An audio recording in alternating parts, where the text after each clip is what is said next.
Welcome back to my little mini-series on what I consider are the 3 levels of improvisation that you can have over a tune like Sunny. If you're just joining us, in our last video, we took a look at what I consider is level 1 when it comes to improvisation over Sunny.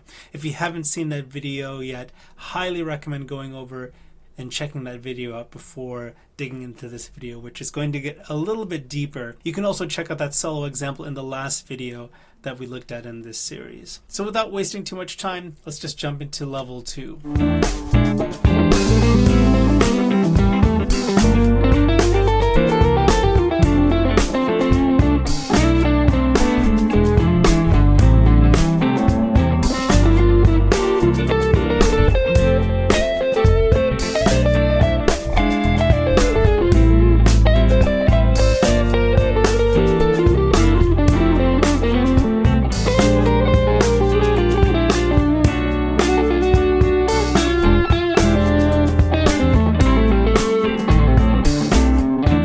Get started because we have a lot of scales to get through. So in comparison to the level 1 solo I played, which is essentially just using one scale, the minor pentatonic scale, I technically used 6 different scales in the solo that I played. So I'll take you through them while playing some examples of the solo that I played. So here's the first phrase in that level 2 section.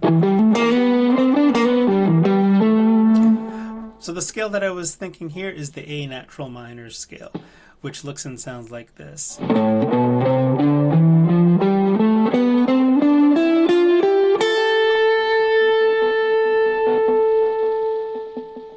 But I only used a very small section of it, with also a little bit of grace note into one of the notes.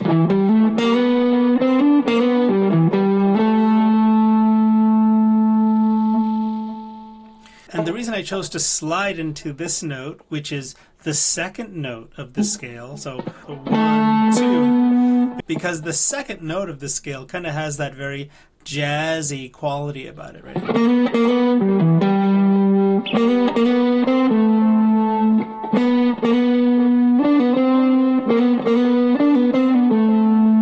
It has a very interesting sound. So that scale fits very well over that A natural minor chord. Now the next chord is a G minor 7 chord. And this is actually where a key change happens. So technically, you can't really use that A natural minor scale anymore. You have to switch the scale that you're using. So the scale I chose to use over that chord is the G Dorian scale, which I kept in this area here and which looks and sounds like this.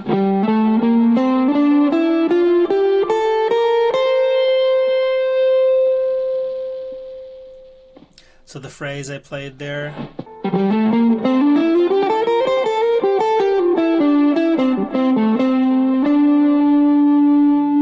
Now the G Dorian scale is actually the same scale as the F major scale. It has the same exact notes, but the sound changes depending on what chord is happening underneath that scale. It can also be considered C mixolydian, but I'm going to try not to add too many names to get things confusing. Just to keep it very simple, I'm using G Dorian over this.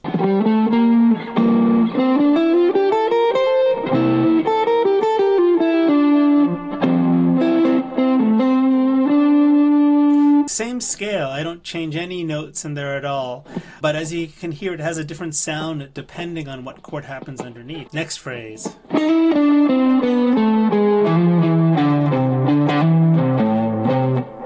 So here I'm using 2 scales. I'm starting with the A natural minor scale, sliding from, again, that blue note.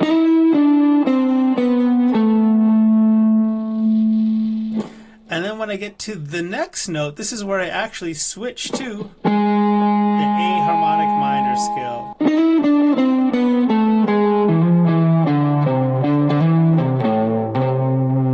A harmonic minor scale looks and sounds like this.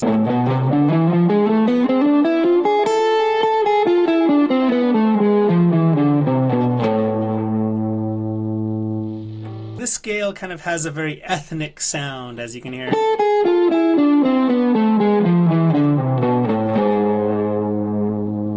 But it also also has a bit of tension too. It's building this tension until you resolve it. So it's a really effective scale to use, especially over 7 chords like you have here, or that 7 altered chord, the 7 flat 9, 7 sharp 9.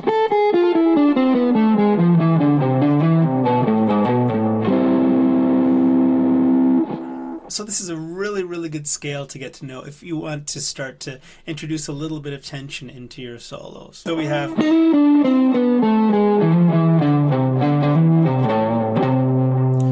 which takes us to the A natural minor, which takes us to the A minor 7. Then we go to the G minor 7 chord. Again, we go back to the Dorian. I'm playing that scale in a little bit of a different way though.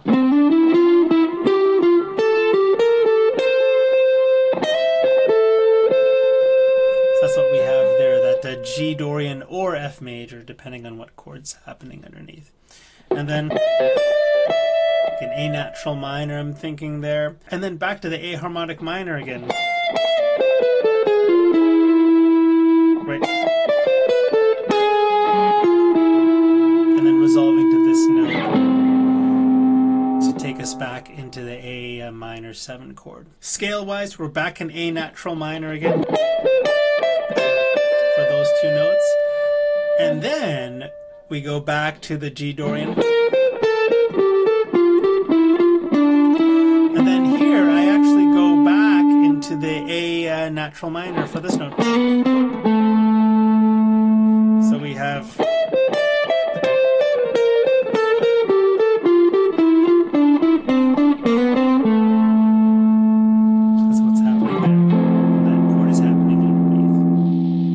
Then we get to this B flat 7 chord, which trips up a lot of people, but the best scale to play over this chord is a scale called the Lydian Dominant scale, which sounds like this.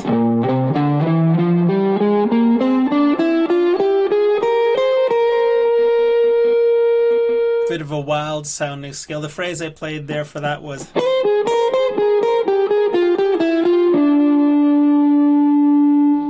kind of has this very dreamy like sound. So let me play that in context. We have kind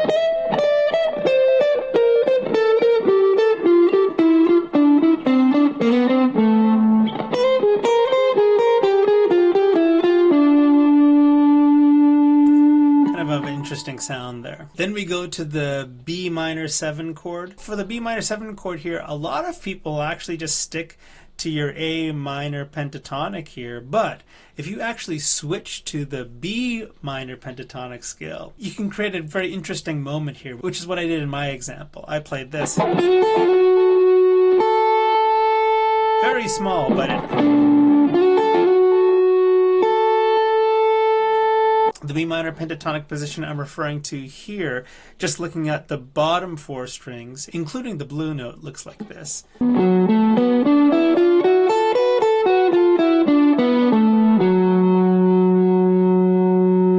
So we have that little interesting moment I was talking about. And then we have this.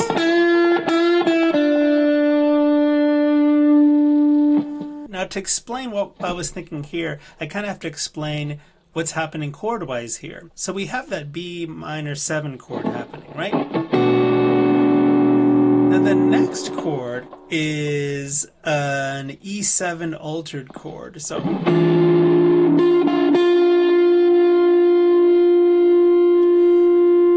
over the B minor 7 chord, I played this. And then over the E7 flat 9 chord, we have this note. So I'm actually bending to that note. I'm accenting that note in the chord. So it's... So that's what I was thinking there.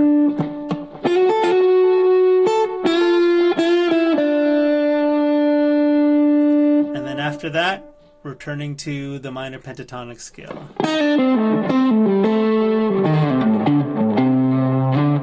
The pattern for the A minor pentatonic scale I'm thinking is this one here.